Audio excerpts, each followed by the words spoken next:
Okie doke. So we're started. So everybody has been able to log on to this website. It's actually 3 websites. This is my blog at kmart66.com. So if you go there, this is what you see. And typically the articles that I write are to the left. In the middle are where all the links are that will be important for you, and we'll talk about those first.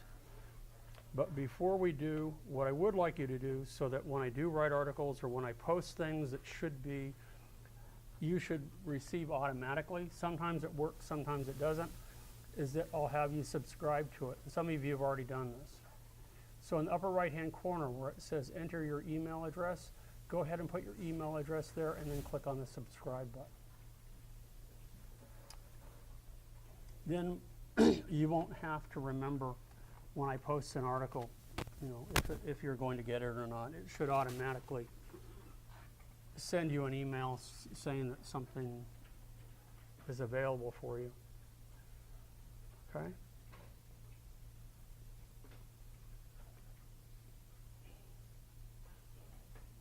And they may send an email to you to make sure that you confirm that you are that person to activate it. If you don't, then they won't. They won't send it. Okay, so when you go to the website to get information from it on it for a day-to-day basis, a weekly basis, this is where you're going to go. You'll start here, and then you'll notice about midway down the middle column, it says Bulletin Board. Okay, so as I mentioned, I videotape my lectures. So if you want access to those, you just simply click on Video Lectures, and you'll see it jumps to a different page. And you'll see from Art 186, 192, all the classes that I teach. This is from last semester. And what I will do is I'll start replacing each of these. So some of them, the older ones, like if you look at Lecture 11 here in Art 186, that will be on layers, but that will be from last semester. Some of the things, like on layers or the Pathfinder tool or something, aren't going to change that much, but I will probably have additional lectures that cover new tools. Okay, so there will be more that will be added to this. So you can jump ahead if you want. But anyway, if you come in late, if you miss class, or if you want to review what I've covered, that's what these are for. And if you want to see last semester's overview, when you click on it, it jumps to Google Video, and it begins to play it. Okay? So the video quality isn't great. When I got my new video camera last semester, it started to improve dramatically, the quality of sound, especially when I got this wireless microphone. So that will help a lot. And it is a good tool. It really helps a lot. It's a little bit of work for me every night, but I think it's useful. Okay? So that's one of the things that you will access frequently.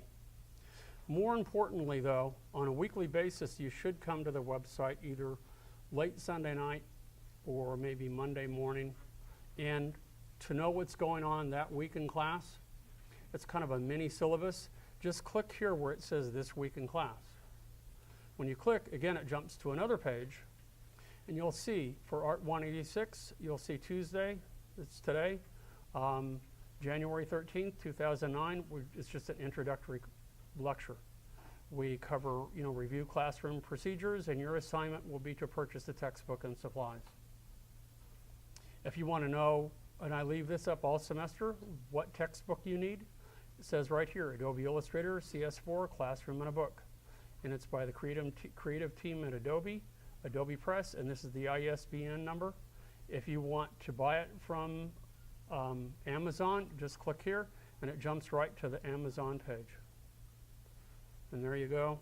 Just plunk it in, 35 bucks plus shipping. So that's why I was saying earlier, you don't have to write it down. As long as you know the website, it's all here. And you know what textbooks I use for the other class. There's some recommended ones. Like if you look at this one, the WOW book. Now, I don't know if there's one available for CS4 yet. Sharon Stoyer has done all of these as far as I know. And for advanced students in Illustrator, her books are really excellent, so that they go beyond just covering and understanding the basic tools in Illustrator, but some really advanced tools and techniques for creating illustrations. So I have in my wish list here for Illustrator, as well as some of my other classes, like for the web class, if you're interested in knowing action, learning how to do action script for Flash or something, there's other books that I recommend. So that's what I have in the Adobe or the Amazon wish list over here. So these will be two places that you'll go frequently. The third place that you'll go frequently will be just above that. See where it says Kirk's classes? Some of you have already gone here. This is another website. The artwork, resume, biography, YK Mart, and home are, again, another website that go to my personal website. So if you want to know what my experience is working as an artist, illustrator, designer, whatever, I have that information, where I went to school, all that sort of thing. Samples of my current artwork, what you will see there. That's what these are. But where you will go frequently, not as frequently as the video lectures or This Week in Class, but you'll go to Kirk's classes, and when you click there, it takes you to this website. And it gives you my name and title and where I am, and it tells you my voicemail. My office is right over there in the corner. So that's where LC172 is. It gives you my Cerritos email, so if you need to get in touch with me, you can use that. It also gives you my office hours, and I meet usually in the morning. But if you want to catch me, because I'm around all day, before I leave for lunch at 11 or just before when I come back, or after class, that's fine too. But these are my hours. That gives you that information. To give you an idea of what kinds of projects we do in this class in Illustrator, that probably won't change that much, even though Illustrator has changed a bit. So if I go to artwork up here, you'll see I've displayed links to student websites for my web class. In the first 9-10 examples that I have here are examples of artwork that were done in this class. Okay. One of the projects that we've done for a long time has been to do a mask, and you'll see a handful of those. Some that are more realistic in their interpretation, this one, in the upper left-hand corner. Some that are more stylized, like this one beneath it. Again, another portrait in the lower right-hand corner, and one that's a little bit more realistic over here. Now, when you click on these, you can get larger versions of them. So here is this one.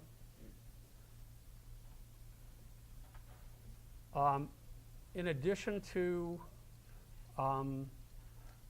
the mask assignment, what I have you do is, I usually give you an option now. It's either a portrait, a product, or what else did I give?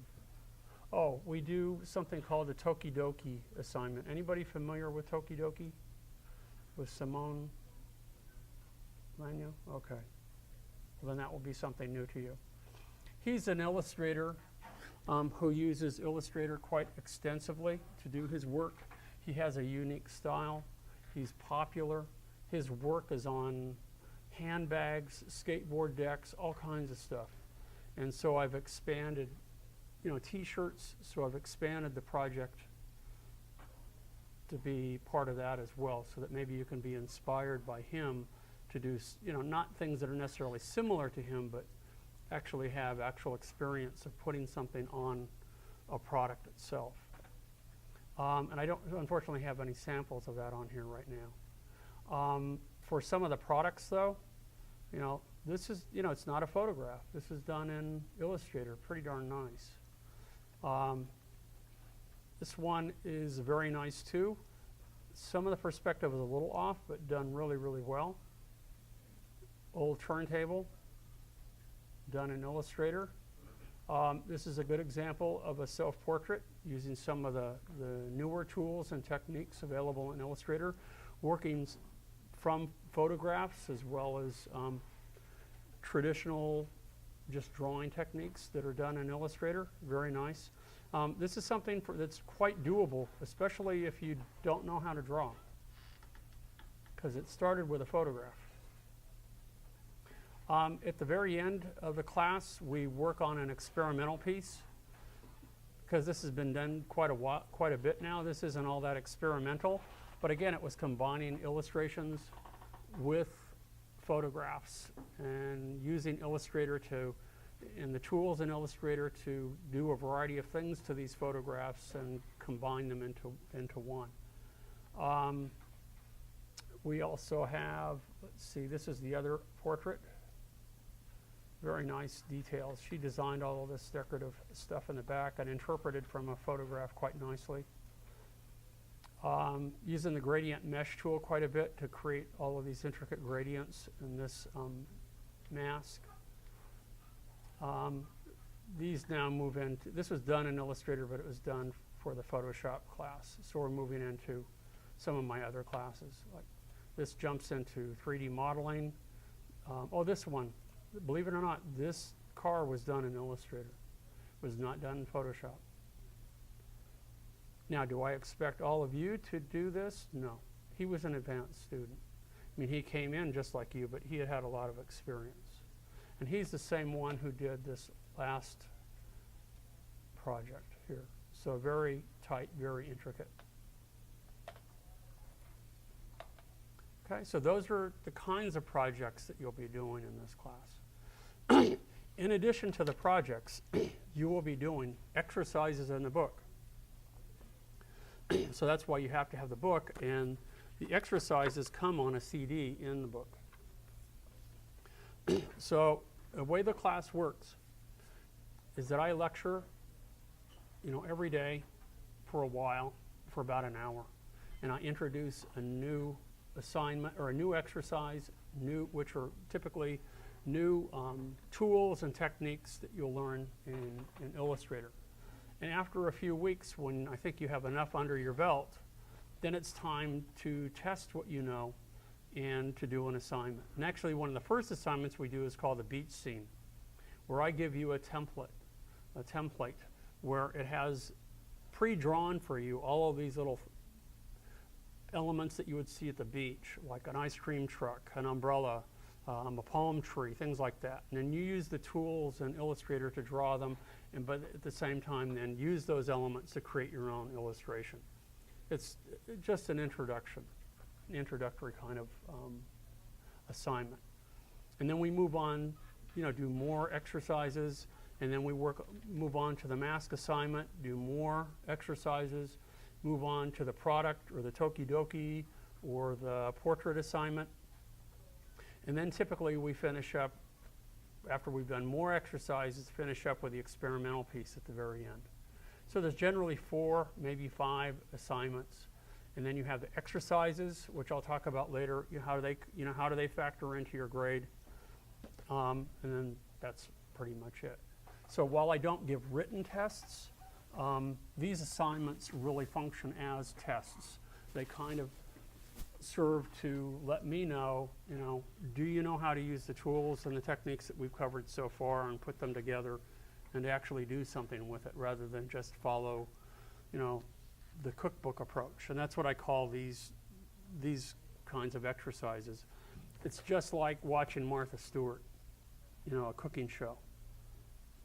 They give you a start file and they give you a finished file. So the finished file is Martha Stewart showing you, this is the cake, this is, the rack of lamb that I've created, this is what it's supposed to look when it's all done. Doesn't it smell good? It looks great. And then the start file gives you all of the ingredients that you need to build it. It will generally give you all the parts, all the preliminary drawings, and you're supposed to follow the instructions like a cookbook, and add, a teaspoon of salt and some baking powder and this and that. And before you know it, you put it in an oven at 375 and for an hour and a half, and voila, it's done. And that's how these work.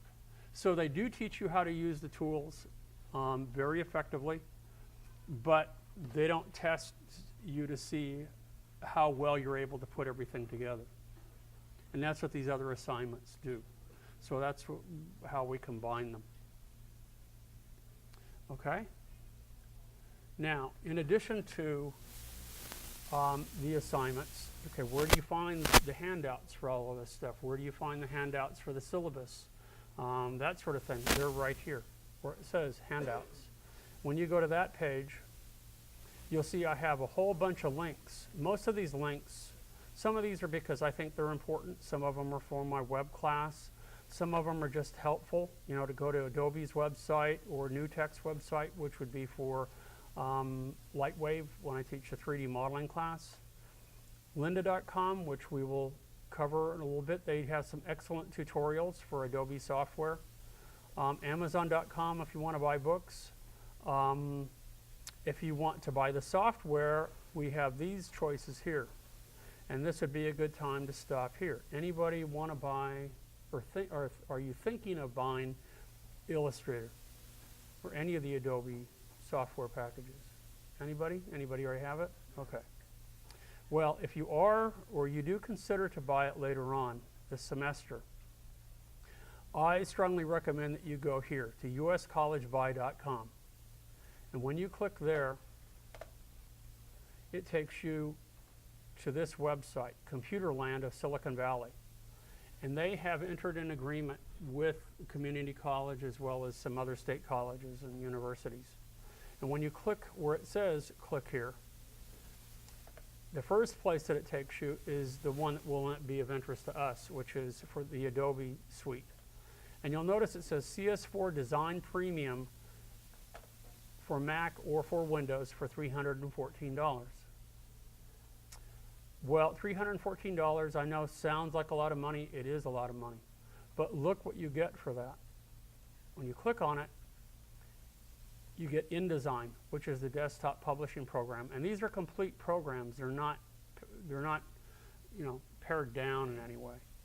You get Photoshop CS4 Extended. You get Illustrator CS4. You get Acrobat 9 Professional. You get Flash CS4. You get Dreamweaver CS4. You get Fireworks CS4.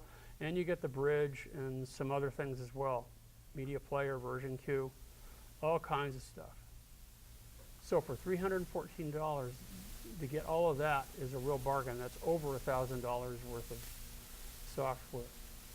What you will have to do, however, is you will have to supply them with proof that you are in fact a student. And that could be, you'll have to fax them your registration information or upload a copy of your student ID or something like that. They'll let you know before you can complete the order what you'll have to do.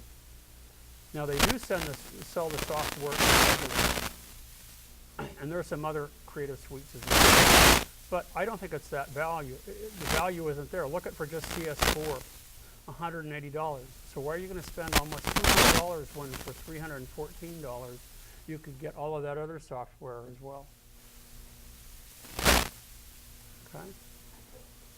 So if you do consider buying it, I would think, well, let's see how the class goes. Buy it before the semester ends. Or at least while you have a student ID of some sort and proof that you're taking computer classes. I don't know, you know, if you were only taking, not only, but if you were just taking history and English and, you know, art history and stuff, and you weren't taking any computer classes, if they would have a problem or not. I couldn't tell you about that. You know, I don't know how much they ask about what it is you're doing. So that's, if you're interested in buying the software, that's where I would go. The other recommendation I have, or where we're going to go next, will be, okay, let's drop down here for a minute for Art 186 assignments. I'm not going to open any of them, but you'll see, here's the first assignment, the beach scene. Second assignment, masks. Third assignment, the product illustration. Other alternative to assignment 3, Tokidoki product.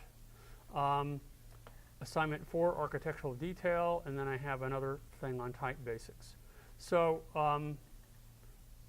these are where you will get, when we do the individual assignments, where you'll get the handouts. Okay? The handout that I want to focus on today, and then that will be it for today, will be this one. It says Grading and Policy and Syllabi. I briefly talked about what we're going to cover this semester and how to get a week-by-week update on what we're doing. You know, what exercise we'll be working on, what assignment we'll be working on, when it's due, so on and so forth from this week in class. If you want an overview of the entire semester, and then download Art 186 syllabus. These are PDF files, and you need Acrobat Reader to view them. Okay? Now, what I want to focus on, though, are classroom procedures, and this is the same for all of my classes. If you are looking at the web through Safari, it will download the PDF file, and it will open it automatically. If you are using Firefox or Internet Explorer, sometimes you have to take a different route. But again, to understand what it is, it's a PDF file, and it opens an Acrobat Reader, so you will need that to open it. So click on Classroom Procedures, it downloads, and it pops open, just like you see here. And it's 3 pages.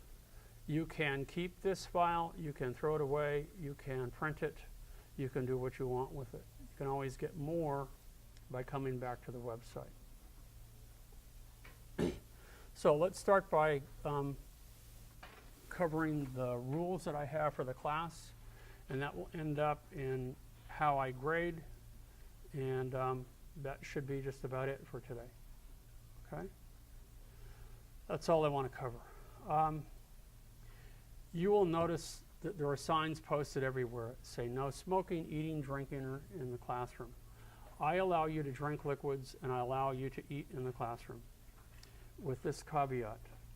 If you bring in drinks, they have to have a lid. A screw top or some sort of pretty good lid on it. And then notice that I put mine away over here so that if it falls over, it's on the carpet. What I want you to do, instead of putting it up on your desk, is putting it on the ground. So if it tips over, it's just the carpet that gets stained. And by having a lid on it, that will minimize it, because even this, the lid pops off or it leaks or something. So we haven't had too many problems. I bring food and drink in here, so I figure you should be allowed to too. You know, this is, I know my office is over there, but this is also my office. I'm here all day. So in the morning, you know, I have coffee or tea. In the afternoon, I have, you know, a beverage and snack or something. So you need to have that too. If you eat in here, just be careful so that you don't get greasy fingers on the keyboard and stuff like that. We do have wipes to clean that stuff off. Just use good judgment. You don't need many materials, so please come to class. Try not to forget your flash drive. Don't forget your textbook next week. Those are the only things you need to remember. And because you'll need the textbook in order, you know, the CD to do the exercises. If you think, well, I forgot my flash drive today, I'll just save my file on the desktop. That won't work. I have not mentioned this to the other classes, but I will tomorrow. They have a program on here called, what is it called? Deep Freeze. And what it does is every time you log out, it resets the desktop to and the hard drive to original conditions, meaning whatever you have on the desktop gets thrown away. So if you lose a file or the computer crashes and you have to restart it, all gone. So that's why you need the flash drive to save it. You can back up periodically with the CD, but remember the CDs are read-only. You can't read-write to them. So every time you save to it, you'd have to burn it again and again and again, which gets kind of tedious. I strongly recommend that you pace yourself. Don't get too far ahead. Don't get too far behind. At the onset of the class, we'll be doing just a bunch of exercises, and it will be easy for me to do the demo, then you do the demo, and then what I will ask you to do is show me what you've done, and I just check it off. But when we get to the point where we're doing assignments, I'm doing demos and you're doing exercises, at that point it will be more, the class will be more done on an individual basis, meaning you'll work at your own speed, but everybody will finish at the same time, meaning at the end of the semester. I will post due dates, but if you need an extra week or so, an extra class period, I don't mind. Just make sure that you get it in. Because whatever time you use for that, for extended deadlines, you're taking away from other projects. And we do only have limited number of time in the class. When I talk about tardies and absences, I used to deduct points for that. I do not do that anymore. But because this is an introductory class, it doesn't have any prerequisites. Classroom participation is important, meaning if you don't have much experience drawing, much experience with computers, then when I see you working here, I see effort, and effort does count. That will factor into your grade. If a teacher says it doesn't, I don't think they're being truthful. You know, if they see you working hard, it can't help but influence how they grade. And I'm telling you, it does. If you are a whiz and you have prior experience and you would rather work at home after I lecture, fine. But then when I grade, it's based on what I see. And you see the standards, the high standards for the best quality projects that I get. Those are the ones on my website. So I kind of hold those up as the best. That's not to say you can't get an A by doing something less, but I need to see your work. So that means you could put 10 minutes or 10 hours into a project. I don't know unless I see you working. So if you're at home, it could take you 10 minutes to do an incredible project and you could get a great grade, or it could take you 10 hours and it could be a horrible. You're just struggling with it, but all I see is the final product. I didn't see you put in those 10 hours. Does that make sense? So that's a choice you have to make. I am supposed to drop you out after 6 consecutive absences and or tardies. I do not do that. I wait until the 4th week from the end of the semester, and then I purge my roles, and if you haven't been around a while, then I drop you. Okay? During class, in my classes, we have mobile phone etiquette. Everybody needs their phone these days. The only thing that I ask 2 things. One is that you put it on vibrate so I don't have to listen to your ringtone, nor does anyone else. And number 2, when you take the call, if you feel you have to take the call, just get up and step out, and I don't care. Take the call when you're done, if you think it's important, then you come back and you sit down and keep going. It's that simple. Because I know from time to time I have to take calls. So again, if it applies to me, it applies to you. If you're having problems with an assignment, if you don't understand or you're coming up with a block, can't think of what to do, then talk to me. That's the best way to solve any of these problems, is just to have dialogue with me. And again, that can be during class after lectures, that can be during my office hours, that can be between classes, whenever you can get a hold of me. Clean up after yourself, and that shouldn't be a problem in this class. It's usually just in traditional classes that becomes an issue. Again, I have issues on absences and tardies. It's important that you're here pretty regularly and on time in order to get the most out of the class. And then when we jump to the next page on my grading policy, the first thing that I talk about is attendance. That's classroom participation. If you're here and I see you working, then that's important. And by working in class, then that also lends to your general interest and attitude in the class. It all factors in. When I look at the individual projects, and that's aside from the exercises. Let's talk about the exercises first. The exercises in total equal 1 project. And if there are 11 or 12 exercises, that equals 10 points. Okay? So every time you do an exercise, and it doesn't have to be the day you do it, you can gang them up week by week or whatever. Don't wait until the end of the semester. Just show it to me and say, here's what I have, and I know what it's supposed to look like, and I check it off. And every time you do them, I check it off. And at the end of the semester, when you have them all done, That's an A for that project. That's 10 out of 10 points. Okay? When you turn in the projects, the things that I look for are as follows. Did you follow directions? Okay? Did you stay within the limitations of the project? If I say that we're going to do a portrait and you do a dog, if we haven't talked about it before, maybe it's a portrait of a dog. I don't know.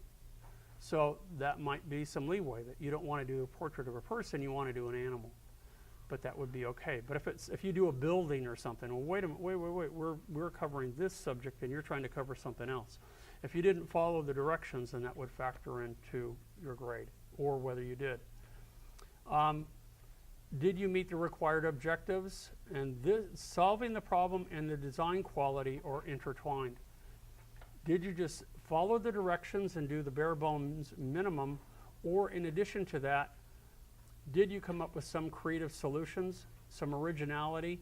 Is there some unique aesthetics that you have added to it that go beyond what the instructions gave? And I think seeing some of the samples, you can see, wow, people really went beyond the call of duty. The other is your presentation and your ability to use the tools. That's, the technical aspects of it. If I see a really good concept, I'll try to, I break the grades down into those two factors, your concept and your technical ability. And if it's a great concept, but your execution, leaves something to be desired, then it's broken down to those two and they're averaged together. Or maybe it's technically really good, but you just followed the basic assignment, that it's okay. So those are the basic factors. When it comes to late projects, I do not deduct points anymore. When I do grade the projects, they are all weighted equally.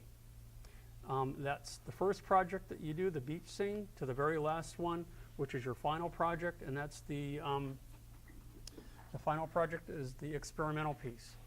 They're all weighted 10 points each. And then when you take that and you factor in the exercises, which are 10 points, they're all equal. So that's like 5 or 6 grades for the class.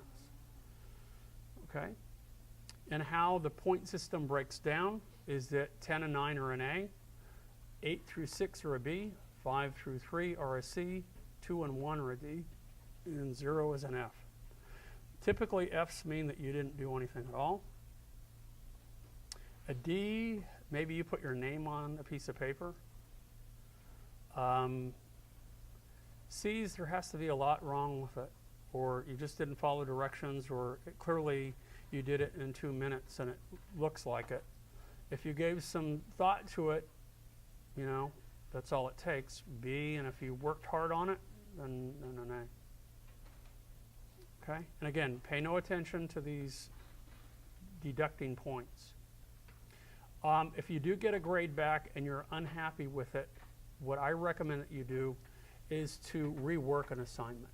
So people will ask, well, can I do extra credit to improve my grade? I would rather you take an assignment and redo it and learn from the comments that I've made and build upon it, and also build on your experience using the program and improve upon it, that project. Okay? That's kind of an old school approach to learning, especially in the arts, doing the same thing again and again and again, arts and crafts, until you perfect it and get it better. That's what I think is useful. So that covers the classroom procedures, the projects that you will have, and the exercises, and how I grade. Where you get all the information on my website. And you should have access to just about anything on here. It requires maybe a little bit of hunting, but not a whole lot. And then when we go back, something that I didn't talk about yet, we go back to this first page here, which is my blog. It's like everybody has so many things to do. And it does take me a while to write these things. I don't publish as many of these as I would really like to do, but there are a handful that I've done that apply to a number of classes. one good example would be the Typography Primer. And if you click on that, it's a short little piece that I did. It's only 2 paragraphs long. But built in here is some really useful information. What you will see if you look at this YouTube video is the use of typography is a design tool. It's a short little video, but it really, I think, expands the use of typography considerably and can be helpful. I also have a Google video myself that I have done on Typography Basics. And I will probably give this lecture and probably record it again. But it covers everything from the nomenclature, meaning the terms that are used in describing type, how type is measured, the different kinds of type that you see when they refer to a font. What does that mean? When I talk about serif and sans serif type, what does that mean? You know, and that sort of thing. All of that's covered. And so programs like Illustrator, especially Illustrator, have incredible tools for typography and manipulating typography. I mean, incredible tools that back in the day when I went to school that, you know, designers would have given their eye teeth for. I mean, they're just incredible tools to control and distort and manipulate type that do an incredible job. But you have to know something about type in order to make it work. And this just covers the basics. So when I write these articles, sometimes they're generic like this, and I keep them up here so that in hopes that they will help everybody. Okay? Not only this class, but the Photoshop class, and it doesn't matter, maybe even for my web class, because typography is an important part of it. So that's what I have over here on that side.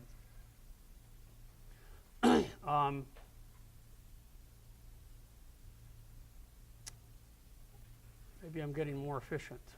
Only 50 minutes or so I've been talking. I can't think of anything more that I really need to cover today.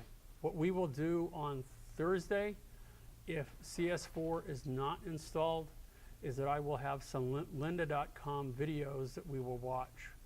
I probably won't record that, but what it will do is maybe show you some of the new features of Illustrator, or maybe just cover some of the basics, the things that I would have covered anyway, but you'll be watching somebody else do it instead of me. While we're on the subject, it wouldn't hurt to do that. Let me go to Kirk's classes once again. Let's go to Handouts. And you'll see here on this middle column where it says lynda.com. I'm a great believer in using as many tools as you can to learn software, to stay current with software, to learn more about design. So for the longest time I collected books, and now more and more I refer to different sources on the web. Lynda.com is a very powerful source. It's a reasonably priced source too. It's like having a Netflix account where it's done month to month. You can buy a year subscription, but month to month works pretty well. $25 a month. But what you get in that $25 is incredible. If I look under product, let's look under Illustrator down here. Look at all the software. Look at all of this stuff. These are all the categories. So let's look at all the way down here. Illustrator goes back to Illustrator 10 and 9. Then CS, CS2, CS3, CS4. This is when they really got heavy into this stuff. So let's look at CS4 and see what they have here. They have it's like having 3 different books. They have the Essential Training, that's 8.5 hours. They have Getting Started with Illustrator, if you're new to it, that's 2 hours. They have Illustrator CS4 and New Features, that's 1 hour and 25 minutes.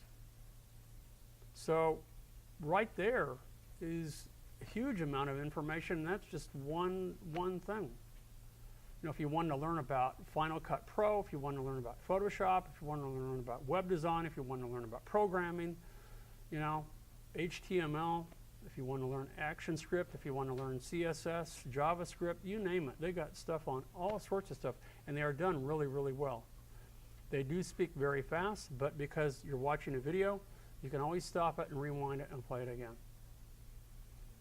And that's the hope that I have for my videos, is that they're not as polished as theirs, because what they do is they use a screen capture program. And I have this program, but you have to do it in little snippets, 5 minutes, 10 minutes tops. And then you piece it all together as they've done. You can't lecture for an hour and then post it. It's too much for the computers to do. And I don't have assistance. I don't have any help in order to do this. So what I do is I just throw up the whole lecture with all of my mistakes, all of my my coughing, and they cut out, they edit it, all the coughs out of theirs and that sort of thing, so that it's perfect and polished, and they follow a nice tight script, and I don't. That's just too much. Because as it is, I teach, let's see, Illustrator, I teach Photoshop, I teach 3D modeling with Lightwave, and I teach web design with Dreamweaver and Flash. So I have those, and then there's a bunch of ancillary software that I use as well. So it's a lot to stay current with. Typically each of those people specialize in each of those areas. So it's becoming, for me, harder and harder to be a generalist, and that's what I am when I teach here. So I try to make you aware of these other sources, and they're there for you. There's all kinds of information for you, and one of the things that we'll cover specifically for this class is the Adobe Exchange. There's some neat stuff that's become available, especially like Kuler. I think that's K-U-L-E-R, and that was made available in CS3, where there's a lot of information about color. They really added some really great color tools in Illustrator that just knock your socks off.